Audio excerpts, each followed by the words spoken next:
Ayan. So, nasa packing, final packing na tayo. Doon sa may box.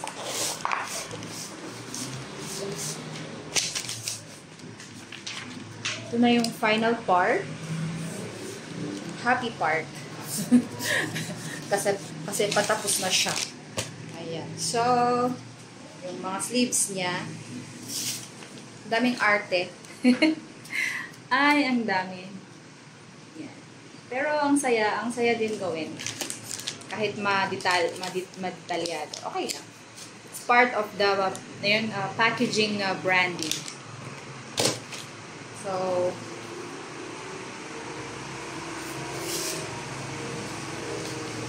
para may uniqueness, di ba? Yun yung uniqueness kapag nagba-branding ka.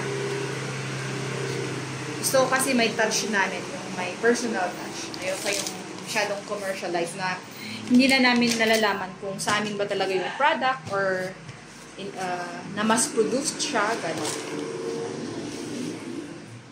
Okay, next. Guys, natapos natin. Yan. Na-rush, na-napan natin yung i-meet up natin mamaya. Waiting natin para maganda. Ayan. Ready for meet up next time. Okay.